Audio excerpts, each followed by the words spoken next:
getting used to it with all the videos I've been in. I was going to say, well, you just did your little art challenge with Craig. Yeah. I believe, yeah. That was ridiculous. That was pretty wild. I was like, oh, man. I did like the curveball at the end. That was a fun little twist. Finishing. The production team was trying not to laugh when I busted out the glitter because Craig says he hates glitter. So they were all over there like biting their hands so they wouldn't be heard on camera. Well played indeed. I'm curious to talk about that and the Women's Day car,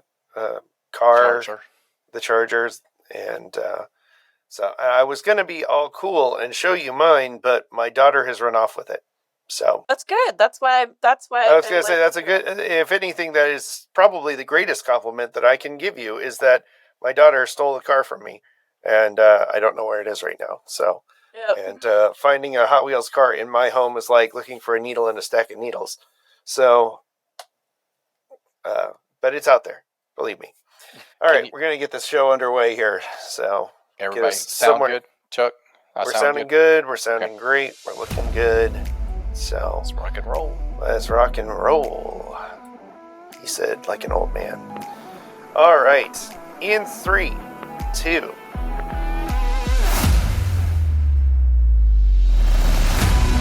You're watching Diecast Breakdown with Chuck Ellis, David Johns, and Mark McHotwheel. So sit back, strap in, and hang on. The breakdown starts now. Hey there, folks. Chuck here, and welcome to Diecast Breakdown. I am so excited you are here with us today. I want to give a special welcome, as I often do, to our executive producer level patrons that, with the rest of our patrons, keep this show rolling. And those are First and 64th Customs, Dane Self, drivendreams.org. Remember that one. More on that in a little bit. Elevation Diecast Racing, Jason J. Goldenberg, Lewis, Big Lou Tanahara. Keep hearing that name in this hobby. Mad Visions, Reviews Through Another Lens, Twice Diecast. Who's that guy? And Video Geek Productions. Thank you all so much for giving to help keep this show going. If you want to know how you can join the ranks, you can visit diecastbreakdown.com. Before you do that, make sure you're hitting that little subscribe button so you don't miss any of the other great episodes we have coming up. I am thrilled with this one because we are being visited once again by the mothership, but I'm not doing it by myself. I am joined by my colleague, my co-host, my friend, my confidant, my companion, sometimes roommate, Mr. David Johns. How you doing, David? Doing good, Chuck. Couldn't agree more. This is one I had to be a part of. Really excited to interview our guest tonight. I am as well. I love when we get a chance to talk to designers and get the inside scoop on the things that we see on the pegs and the stories behind them. And our guest has plenty of those to share. Kristina Albrecht from a little organization called Hot Wheels. She is a graphic designer. Kristina, how the heck are you? And is that the official term, graphic designer, senior graphic designer? What's the official title? Plain old graphic designer. I just put premium and RLC behind it, but there you go. I do have a mainline car now, so I guess I've kind of everything. Look at that. Designer extraordinaire. Designer extraordinaire. I am intrigued because I read on your little dossier that's very small on the Hot Wheels wiki. So I'm hoping we can add some more detail to your story here. It says that you originally worked with Hot Wheels before and then came back to it. So what's the story there? In 2000, in the year 2000. Wow. Nice pull, Conan. I was hired on as a temp designer, a contractor, and I was in-house, and I was there for about 6 months, and it was the most terrifying thing that's ever happened to me, but I learned a lot. So, and it really got me into the diecast industry. So, which is, I'm grateful for. Yeah, oh, that's really cool. So before that, though, let's talk a bit about that graphic design background. Where did that start? Were you always an artist? Were you always drawing things? Where did that spark come from? I always drew all the time. And it wasn't just always cars. I finally got into cars. My parents weren't into cars. My dad wasn't a car guy at all. He was an engineer. Mm-hmm. I started drawing mechanical things when I became obsessed with Airwolf. Nice. Oh, yeah. And I realized I like drawing those and drawing helicopters. And then I just kept drawing whatever, a lot of dragons, stuff like that. But in high school, inevitably, you have your first high school relationship. And my boyfriend was into cars and motocross and all that. And I would sit and read the magazines while they'd be working on their cars. And I was like, these are really cool. So that kind of ignited that passion. And then I would see renderings by like Tom Taylor, Chip Foose, and Steve Sanford, and the cool paint. It was late 80s. So the paint jobs were like out of control for all the trucks and stuff. And then I just started drawing and what did I do? I got into drag boat racing too, because out in Southern California, there was a couple lakes that we'd go to, and those boats had the craziest paint jobs on them. And besides being amazing, but sure. Yeah, that's kind of what started it. And then I just never really stopped, to be honest. So That's great. Yeah. That era, I grew up in Sarasota, Florida, where they had the Suncoast Offshore every year. Oh, So they had the big old big guys came out, and they were all that white with teal and pink and all the neon colors and the bright blues and greens. And that was a amazing time to grow up. And all the hot rods had that same thing, and lots of squiggles and very, what's that? Yeah. The heartbeats and the very Memphis style design. And so that's, a great time to grow up. And Hot Wheels had a lot of those designs in their vehicles as well. They were doing all kinds of cool things, even like the textured vehicles and stuff with lots of metallics and lots of patterns. I really, really enjoy that era. Definitely got some nostalgia for it now. But so you grow up, you're drawing cars, you're following boats and motorsports and stuff like that. Where do you study? Did you study, or did you just kind of naturally do this, or did you go to school for it? Like, where did you go from there? Actually, I self-taught. I'm not going to say I didn't have a couple like really awesome mentors in my life, but about the time I was really I bought a truck, I customized it, and I met a painter in Southern California named Doug Starbuck. And at the time, he was doing some of like the raddest minis and stuff like that. And I was like, hey, like, I'm broke. Can we trade for a paint job, basically? So he's like, yeah, I'm doing a bunch of vans for this company that exports Astro vans to Japan. And It was called California Custom USA. And they would buy like a beater van and throw some money at it and turn it around and sell it for a lot of money. And so I designed like a whole book of old paint jobs for that. And then eventually I got published in a magazine. My first rendering was in Mini Truckin' Magazine back in the day. Yeah. And that kind of just got my foot in the door, and I started meeting industry people. And then that's when I met my ex-husband, who worked for Beltec. And if Beltec, they were like the cream of the crop as far as custom trucks and stuff back then. And so with his connections, I met a lot more people. I went to my first SEMA in 1995, back when it was, you wear a suit and a tie and dress nice. And I think I wore like heels. Oh my gosh. But it's not the same today, obviously.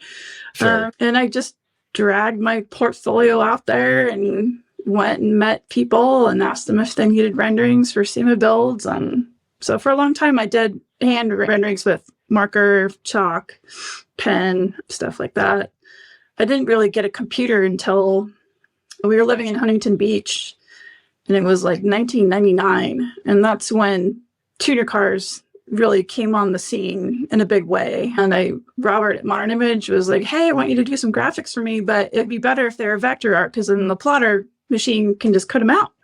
And I was like, okay, I'll learn Illustrator. And that's what led to me learning graphic design, car vehicle graphics, doing renderings in the computer and stuff like that. And eventually my first temp job at Hot Wheels. Cool. Heck yeah. That's a picture of that car if you want to see it. Yeah, I was going to say, do you have a picture of the vehicle? Back with more Diecast Breakdown after this word from our sponsors. Legendary Hollywood concept artist and designer Fireball Tim Lawrence has created 3 exclusive pieces of automotive art based on the 3 hosts of Diecast Breakdown. Get these and other brilliant designs printed on mugs and more at fireballtimgarage.art today. Cast Heads magazine is a digital publication dedicated to enhancing the lives of collectors all across the world by providing information on new models, reviews on brands and diecast accessories like figures and dioramas, throwing light on customizers, photographers and people who contribute to making the diecast world vibrant. Subscribe to Cast Heads for free and look for collaborations with Diecast Media Network at castheadsmagazine.com. And now back to Diecast Breakdown. This is a printout of an Illustrator rendering, and this was a Oh, 18 yeah. scale Super Street Honda Civic. Mm-hmm. And then they eventually made a 64 scale version of it too. Yeah, I was going to say that design is familiar. So I That's actually really don't cool. have one of these anymore, but Brendan Vituski's always sending me links. There's Sure. actually an undecoed FEP at the design center that he found for me, the Witches on My Cube. So Nice. it's kind of fun telling people back in the day we did 18 scale cars and they were awesome. And but that car was kind of groundbreaking because the old guard wanted hot rods, and of course Larry Wood was making all those rad like Woodies and the drag blast and stuff like that. But you had a whole new generation of enthusiasts, and they're like, Sure. they couldn't relate to it anymore. Mhm. So I was going to say, like, 2000 is a very interesting time to get into Hot Wheels, because that's the kind of the diecast wars between Hot Wheels and Jada were really kind of starting to go underway, and they were bringing in all these new designs, and the JDM type scene was really starting to take hold. And there's like hot import nights and all that. yeah, exactly. We had a customized Ford Focus, which was kind of like the redheaded stepchild at those events. But Mhm. there were still people who liked those cars and customized them. Hot Wheels did an 18 scale version with the Wings West body kit on it. But it was crazy just seeing a like Fast and the Furious movie Sure. just like ignite a bonfire under that whole scene. Sure. It How- changed everything. How long, Kristina, how long were you at that role when you were temping and that Civic was being made? How much longer were you there after that?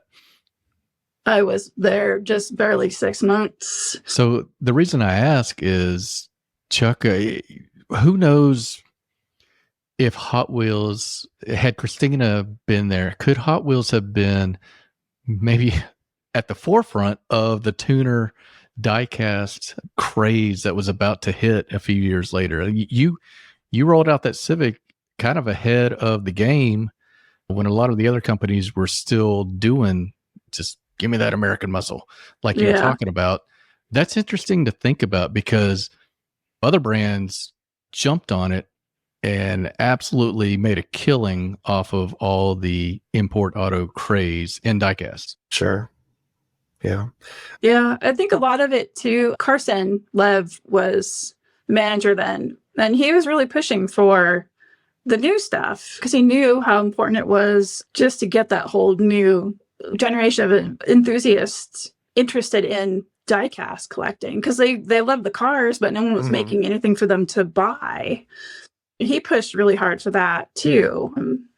And we were talking about it in Vegas when I was there because he was a guest there too. And he fought tooth and nail to convince marketing that this was going to be huge, but it's a big company. So it's hard to change minds of people who don't understand it. And social media wasn't a thing then either. Right. Sure. So you had a magazine cycle 3 to 6 months to see the latest stuff. And especially for it to trickle from like where things are hot, like Florida or California, to the rest of the country. They didn't get it then. It's definitely interesting the instant feedback that you get now, not just from the events, but anytime you post anything on Instagram, you're immediately getting dozens, if not hundreds of comments from people saying what they like and don't like about something. So Right. it's definitely really changed the game. I want to go back before we get too much further, because I'm curious. First of all, I want to know, what was the truck that you customized? And did you ever interact with Chris Walker at Night Stalker Customs back in that time? I don't think I ever met Chris. Okay. But my first truck was a 1991 GMC Sonoma. Okay. And I have a photo of it. It's on my cube. And they used it in that mod off. Really briefly, they show a picture of it. Nice. And it was white and pink when I first had it painted. And I was never a pink person. Mhm. So just saying, like, I don't know what inspired me to do that, but I thought it was cool. And then we repainted it, and it was like white with teal on top of it. And that's when I went through it, lowered it properly, and got decent wheels and tires on it.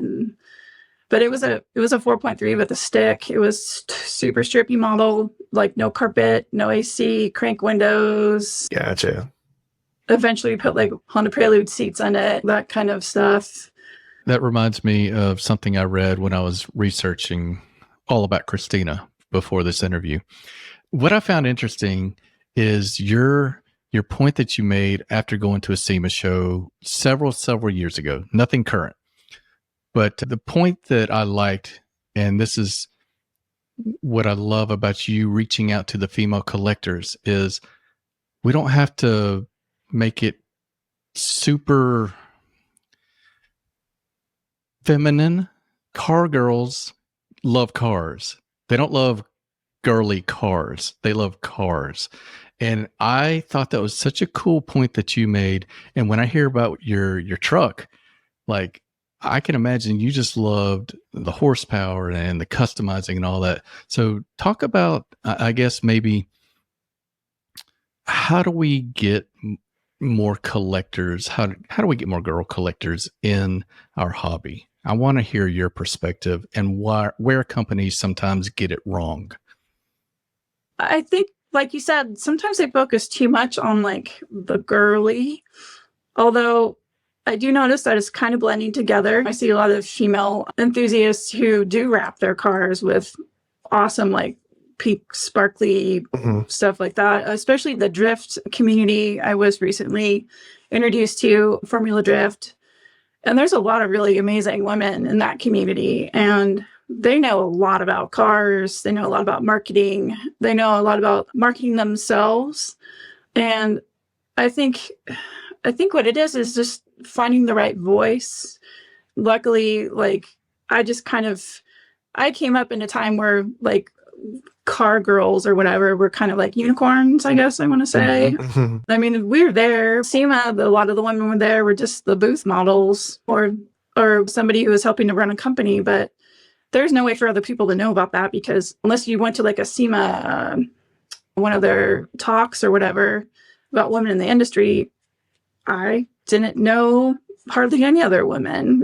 There were some in the customizing scene, but I think just like reaching out to them and asking them what they want. I recently did, for example, I mean, girls still like pink, but Sure. this car for pop culture, the Barbie needs a race car. I don't know if you've seen the Iron Dames. It's an all-female racing team, endurance racing, and their cars are rad. They're pink, but they're also amazing. Yeah. So there's a way to make something pink, but not over the top. But this is one of my most signed cars so far. I've only been to 2 conventions, but the women love this because they're like, hey, that's for me. Not to mention it's Barbie, but she's a whole other powerhouse. But even this, just a little bit of pink. Yeah. And girls are delighted by it. So talk about that Charger real quick before we leave that. What was that car? What was the significance of it? And how cool was it to be asked to do that? First of all, it was really cool. The women in my marketing and development team are awesome. So I was like kind of stoked, especially since I was still relatively new in my position. But to be asked to do a mainline car, I was like, okay. But Megan had like a vintage NASCAR kind of idea. How can we make this look like a the proper NASCAR with the number and graphics and sponsors. And then I create a logo for the event, like NASCAR's races have like an event logo. And then we added the silhouette of women on the side of the vehicle. And then the sponsors are actually our names. Everyone in El Segundo is one side, and then everyone in our overseas factories is the other side. So all the women on the overall team, that's who is on this car. Really cool. And it was pretty cool to actually realize, like, there's a lot more behind the scenes than just making things look pretty. And they make my job a lot easier, and it makes me happy to develop some awesome stuff for them. I think I threw Tiff's name on a license plate recently. She's marketing, so Yeah. so that kind of stuff. Awesome. It's like, hey, we're here too. Yeah.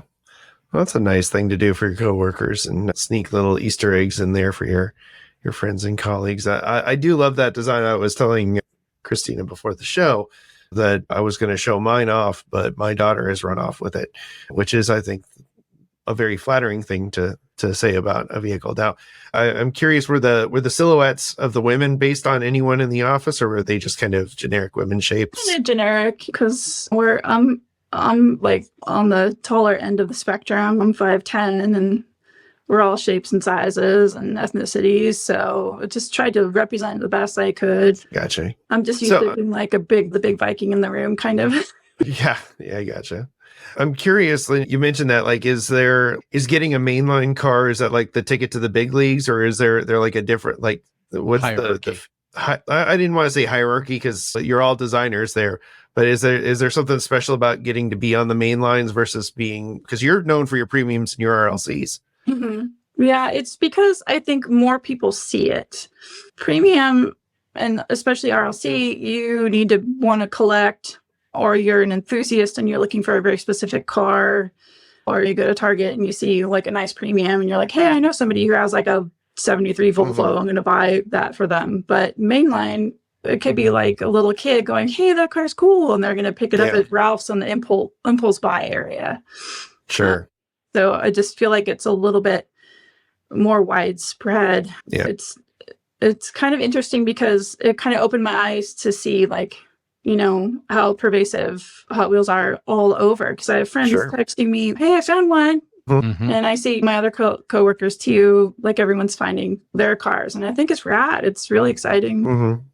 Yeah, I think Mainline 2 offers you a little more freedom than the premiums and the red lines, because those kind of have, like you mentioned, like a kind of a prestige thing to them. Like your premium JDM cars are going to, unless they're like designed after a specific Fast and Furious vehicle or something, they're usually going to be a more stock looking vehicle, as opposed to the main lines, which are going to be bright and colorful, and they can do all sorts of wild things with them. Think of like Michael Hiralda sneaking like a whole little essay on the wing of the little airplane that he did.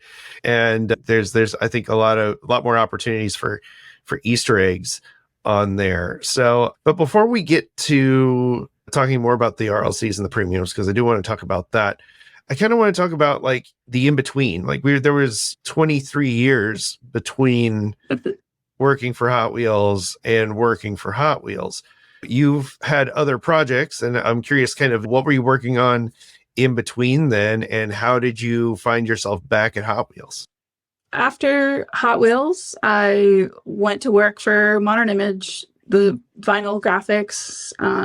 They're the ones who did all the Fast and Furious cars, but it was a job, and I got to be really creative. And actually, it kind of honed my skill set as far as creating graphics and limiting myself to colors. And I also learned how to install graphics. And then I had my first daughter and took a little time off. And then Louis Tanahara called me. And because I had brought him in at Hot Wheels as a temp too when I was there. And we were both let go about the same time because our contracts ran out. And he's like, hey, I work for this company, Data Toys, and it's like right up your alley. And he showed me some of the stuff, and I was like, oh yeah, that's super cool. So I went there and did some graphic design. I was there for about a year, and that was really awesome because I was doing graphics and I was doing packaging, and that's where I met Kevin Heraldez too. So it was kind of like it was the very beginnings of Jada. They were still in a warehouse in LA, right near downtown LA. And it was before everything kind of blew up, basically.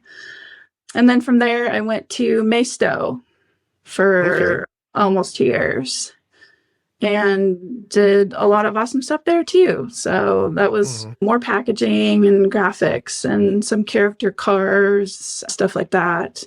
And then about what year was that? 2004, we decided to have a change of pace. So we moved up to Cambria here in the Central Coast. And I just kind of just did my own thing, did some freelance graphic design, learned more packaging design. 2006, I moved back down to Orange County and learned technical apparel design. So like motocross pants, gloves, shoes, stuff like that. And then this whole time I'm still doing renderings, a lot of car t-shirts, stuff like that. So I never really stopped with the car stuff. I just it was for screen printers, SEMA builds and stuff like that. And then I just had like random graphic design jobs and screen printing and stuff. But I never stopped doing the cars. And eventually I was just kind of tired of it. And I was like, you know what? I'm just kind of done being micromanaged by people who don't know about design. I was like, I actually had applied at the animal shelter in the county because I love animals. And I was like, hey, it's a county job, killer benefits. I get to talk to dogs and cats all day and just kind of chill. So at that time I was almost 50 and I'm like, I just need to like do my thing. My husband is super supportive of me. He just wants me to be happy. So, and then 2 weeks later, Kevin texts me. He's like, dude, we need you as a temp. I was like, okay, universe, like listening. Yep. So now I'm here. Wow, what a journey. Yeah, it's crazy. So you worked with Eddie Castro as well then. So that's cool. Just for a little while, right? Maybe a few months before I left, he was there. Gotcha. Yeah, I was catching up with them in Vegas because I hadn't seen them in ages. So I hadn't seen Lou in forever. So well, they're both great guys. They're both really supportive of this project, and we're really grateful to know them. And glad that we were able to meet you as well through that. Don't touch the dial. Diecast Breakdown will be right back after these messages.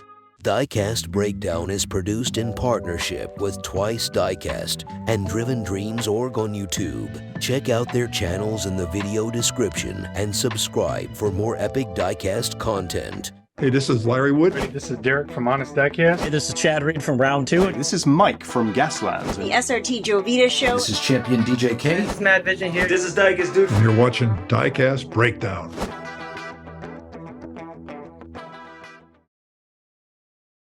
And now, the thrilling conclusion of this week's episode of Diecast Breakdown.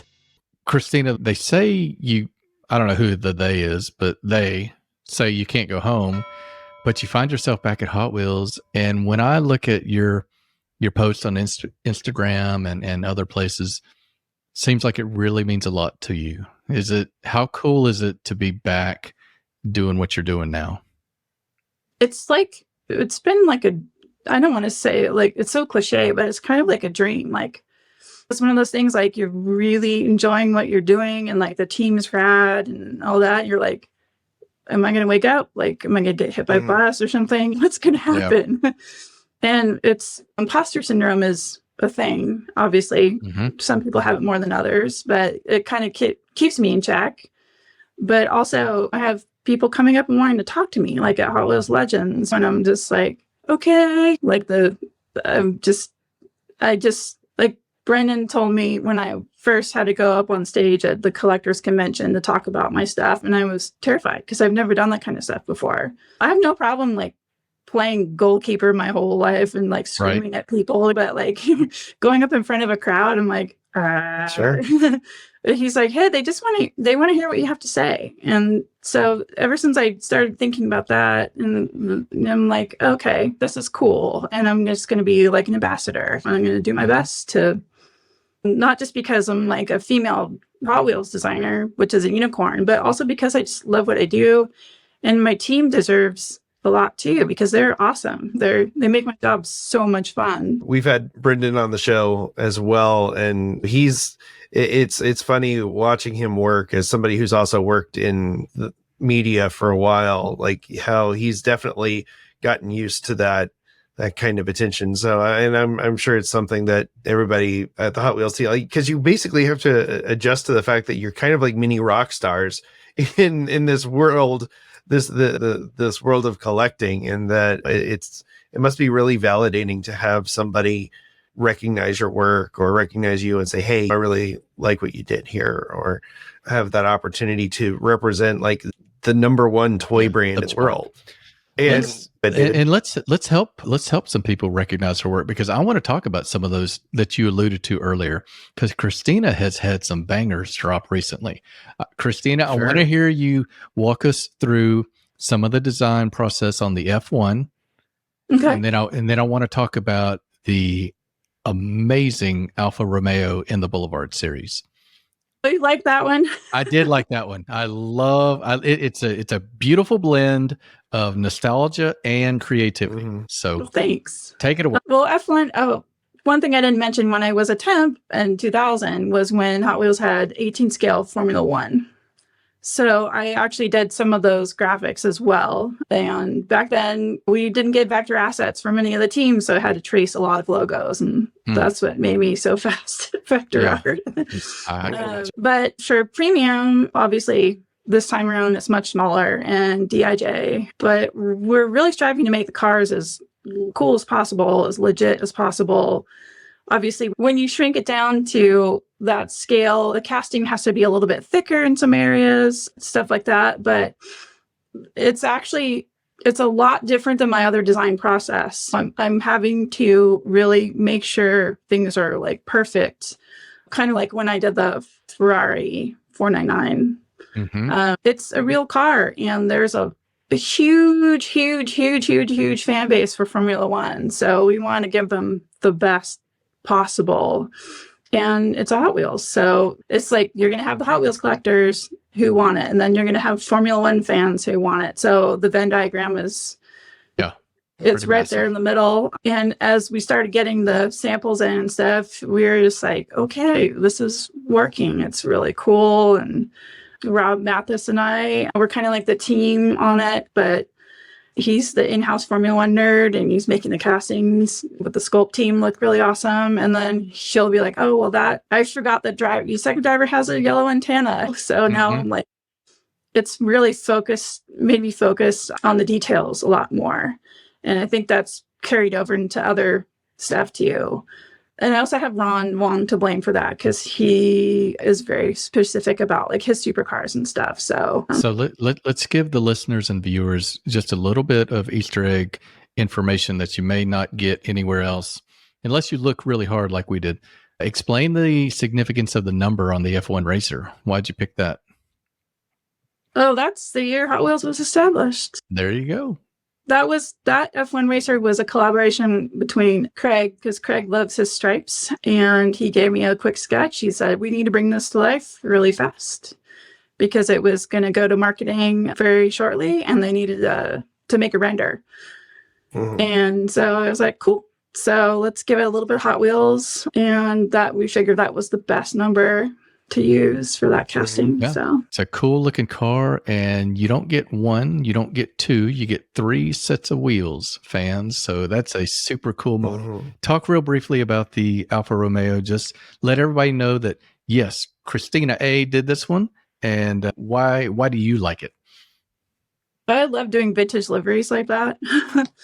So I also love following like club racing, weekend racing, and I figured like if this was a car I want to race, I wanted to have that livery, and I love being able to use the logo as part of a graphic. So that was another bonus. Some of the OEMs don't like that very much, but they obviously didn't mind. But I'm glad you like it, because that's one of those polarizing boulevard cars. Some people like it, some people don't. Yeah, we are absolutely here for it. Now, for those who aren't aware, that's the green one, right? The white and green one with the 4-leaf clover. Yep. Yeah. That's a great one. I have that one on my shelf right now, actually. Awesome. So you mentioned a dude named Craig who likes his stripes. We saw a cool video, Chuck and I recently. Talk a little bit about something that dropped recently, and let's get our viewers to go and check it out because it's really cool. What was the little mod off that you did with a fellow designer at Hot Wheels? Craig and I were the first of the mod offs series, and it was the design your dream car when you were 16 years old, basically.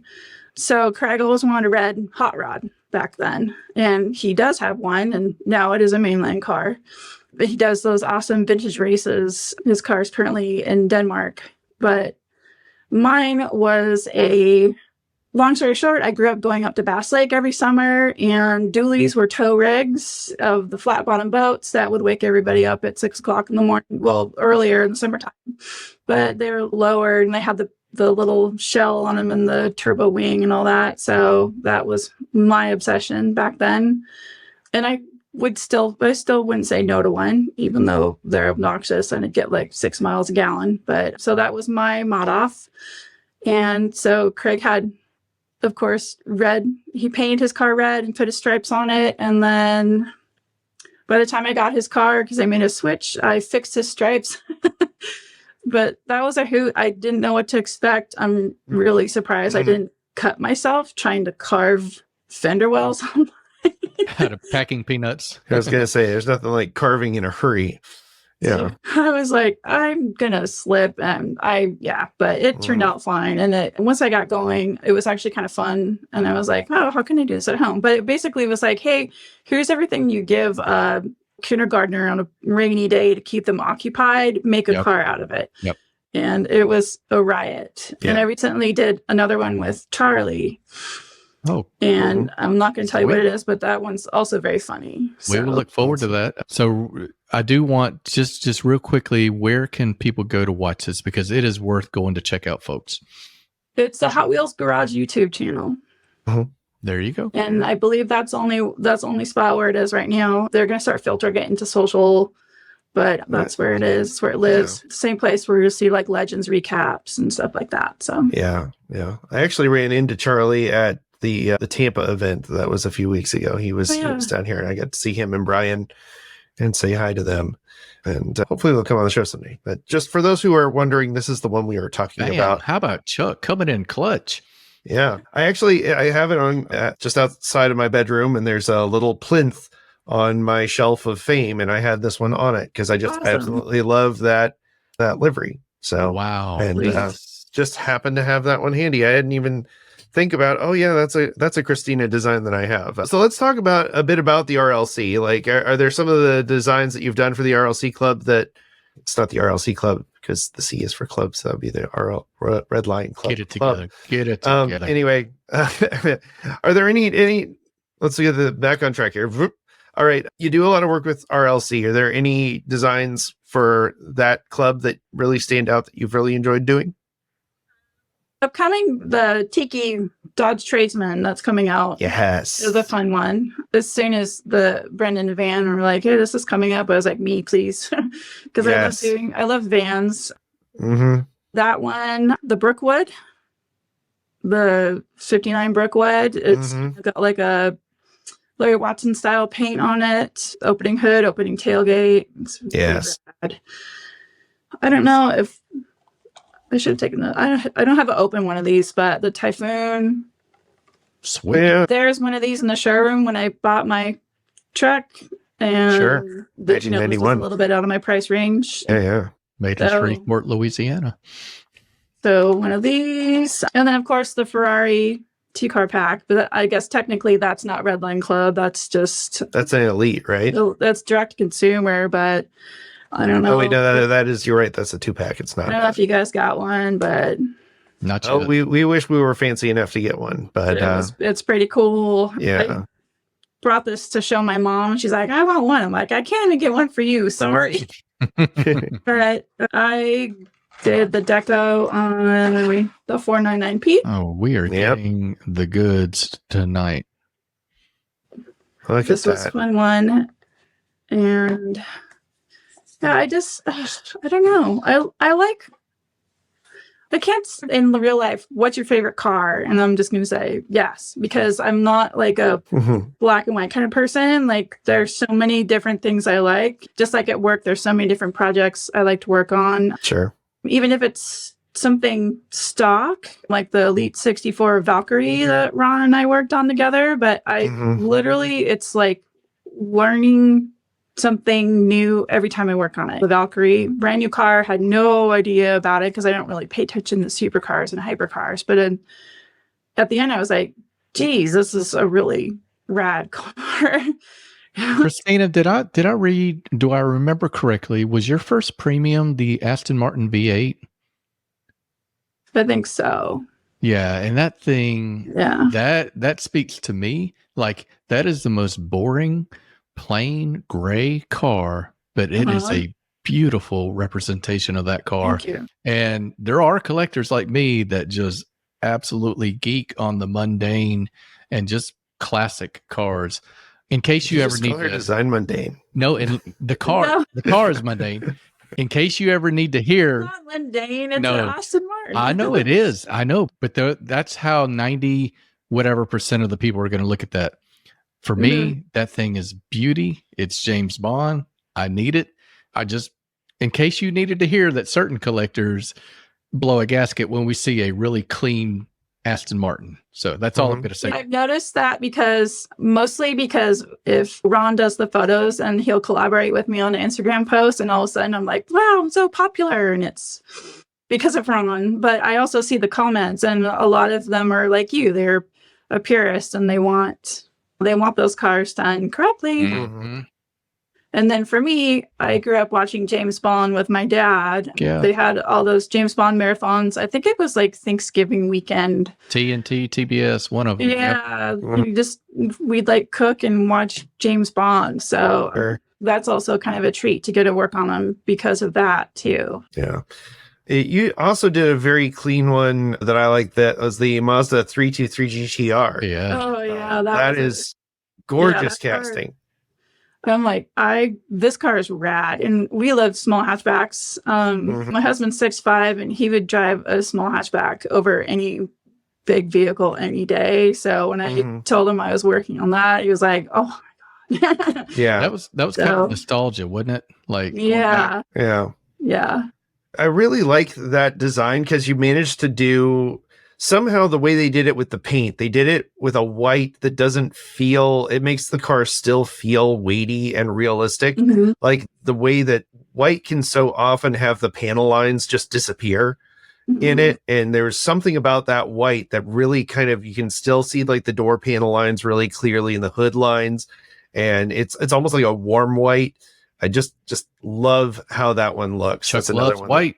That's wow. That's a weird thing to quote me on. But like you're talking about the mundane. That's why I geek out on like the headlights and the badging and stuff like that. Yeah, because that's a 4-quadrant car. All 4 sides have details on them. It's really nice.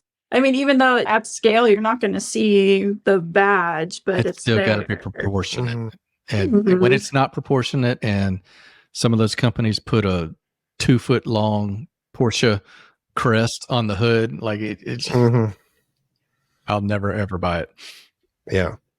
No, that's absolutely. So you've gotten to do a lot of from the mild to the wild, and really shows a lot of attention to detail in even these ones where, because someone might think, oh well, you just did a copy of a stock vehicle or a copy of a very similar to factory type thing, but there's so much more to that. Like you said, like adjusting to proportions and going, okay, well, I don't actually have lenses. How do I make a headlamp look like it's 3-dimensional and has that shine to it, even though it's not necessarily going to be any shinier than the rest of the vehicle, or it's going to have, so you've got those nice gradients in there. It's not just like an amber turn signal. It's got some highlight to it, and there's some depth to it. And so that's a really unique challenge to work with, trying to replicate the way light would shine through something clear that's not clear.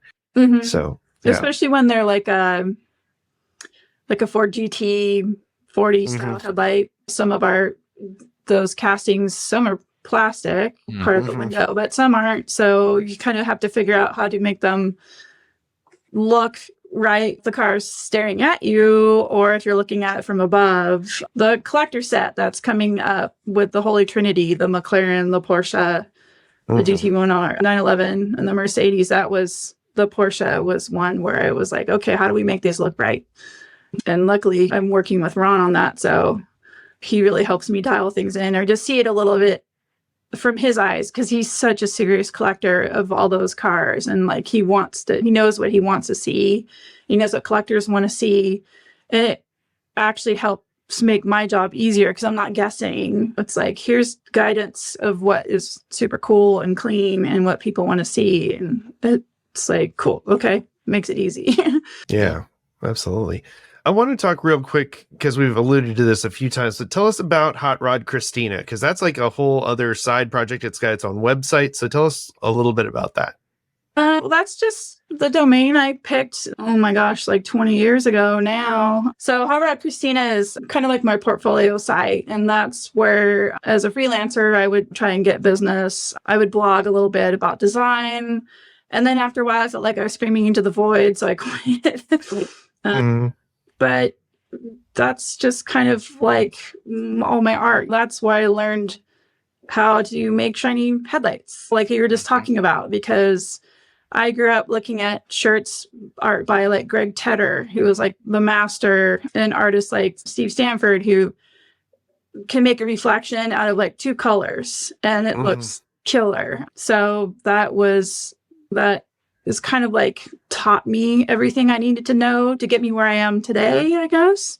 But that's where I do a lot of business t-shirts, big rigs, tow trucks, car events. Not so much now. Over the years, I've probably done like hundreds of t-shirt designs for different events. So I have events that come back to me every year because their shirts sell out. And they have 3 new show winners they need drawn up for this year's shirt. So nice. Yeah, I was just curious. And folks, you got to check it out, hotrodkristina.com. You can see a lot of really cool artwork that Kristina's done. Can people still hire you through here to do work, or are you too busy with your day job? I'm too busy. That's what I figured. I mean, that's a good problem to have. Yeah. Yeah. So that it's definitely worth checking out because it really kind of shows off your 2D illustration skills as well. And just beautiful show art. So it's definitely worth the visit, folks. So, all right. Well, before we wrap things up, I always like asking our designer friends when they come on the show, if there was basically, if you were given a blank check to do whatever design you wanted, or there any vehicle or theme that you wanted to do that it didn't matter whether the public wanted it or not, something that really spoke to you, what is it that you would do? I know half of my team is going to roll their eyes at this, but I think we need a mini truck, like a 90s collector set. Yeah, I'd be down. Like with those style wild graphics. I know there's a lot of people my age who have adult money now, and they're building they're building their dream trucks, full-size trucks, Astrovans, a lot of mini trucks. And then in Japan, there's also some really clean mini trucks being built. But yeah, just a whole set of like a Mazda B2200, a Toyota, like a 87 Toyota, an S10 extra cab, something like that. And then just appropriately graphic. That would absolutely kill. That would fly off the pegs, or wherever they sold them. It'd be a hit. I'm with you. Yeah. I mean, I don't get to choose castings, but they all tease me when like there is something that I can do that kind of graphic on, because they know I'll just be like, yay. Well, you had that purple RLC one that just dropped a few months ago, and then you've got whenever that slammed hard body comes out, that one always disappears real quick. That's a very hot truck. So I hope we can get it into one of my lines coming up, but we plan way ahead. So all right. Well, here's hoping one of those comes your way soon. Yeah. Say you're at the panel at a Hot Wheels event and you see a young girl approach you and just ask you for advice on how she can get into designing diecast cars. And I just want to hear what you would say to her, to a young fan. I would say obviously they're into cars. I would say 100%. if you don't draw, like start drawing and never stop. Start going out and I guess asking if they're younger, just be like, hey, take me to a car show. Take me to a convention. Go to Target, look and see what kind of cars you like that are on the shelf, and just kind of like nurture them into like a transportation kind of design career. That's where I was headed. I did a lot of stuff by hand back in the day, but then I realized I like illustration more. So that's where I segued into graphic design. It just depends. Do they want to design the actual car or do they want to make them look pretty? And just follow that passion. And but the first thing is just to draw all the time. Keep drawing. My 14-year-old, she draws all the time and she's like, it's cringy fan art. I'm like, yeah, but like I see her developing her skill and there's like a gesture line there and like, oh my gosh, like you're so much better than I was at your age. And just like positive reinforcement and just lots of sketchbooks. Draw. Yeah, and then just be like, hey, let's go to the thrift store, see if we can find some old Hot Wheels. We'll see if we can go to, they have like a lot of local collector get-togethers and stuff like that too, so. Perfect. Yeah. I love it. And it's true. I mean, even my brother always was drawing cars, drew cars constantly, and he got a graphic design job. He's been a graphic designer for years. And he just the last couple of years, it's funny you talking about like going to SEMA and stuff. He's now the illustrator and graphic designer for Bronco Driver magazine. And yeah, so he got to go to SEMA for the first time this last year. And not a lot of suits and ties. Not anymore. His trip there, but he did get to see plenty of diecast. It's fun seeing diecast is showing up at SEMA. Heck yeah. And just loving how the little cars and the big cars the line is blurring between those fandoms. Yeah. And I love the real cars, but then like they're coming out with the Fisher Price telephone car. And I saw that. That is so cool. I love that one. I'm like a little lucky cat, and I'm just like so delighted by that. Yeah. So like that's like where the kid comes in, or in a sketch jam with the guys and just watching them, just like the theme is this, and you're just like, sure, amazing rendering with a Sharpie. It's crazy. Sure. Hey, Kristina, did I see on your Instagram, do you have the Porsche 928 telephone? Because I had that as a kid. Did you have that? Do. It was my stepdad's, and he's a big Porsche guy. That's a solid pickup. They had it like in their dining room area, and it just wasn't plugged in. It was just sitting there, and I was like, "Hey, Mom, I'm taking this." She's like, "Oh yeah, take it. Show it to the guys at work." Yes, I'm going to show it to them forever. It is. I know, and I'm like, "Where can I plug this in to see if it works?" Because of course, everything's cable. Sure. No, I had an actual vintage payphone that somebody had converted to work on a landline, and it was so cool. And of course, by the time I had gotten a hold of it, no one had landlines anymore. Yeah. So I could theoretically have gotten a landline, but even then it wouldn't have worked because it was the old rotary, so the pulse thing wouldn't work. Oh yeah. So it would receive calls, but it would not make any. So very loudly receive calls. Those are terrifying. Yes. Yeah. Oh, it was a fun conversation piece, and for the like couple weeks I had it and got a million spam calls and was like, all right, this is why I don't have a landline. Well, Kristina, it has been truly a delight chatting with you. We really appreciate you taking the time to visit with us today. But before we wrap things up, is there anything else you want to share? Anything you want to let people know? Just going back to how would you nurture a young designer, I'm going to show you some really bad art. And I'm going to say, don't be afraid to suck at something. So this is one of my very first drawings I did.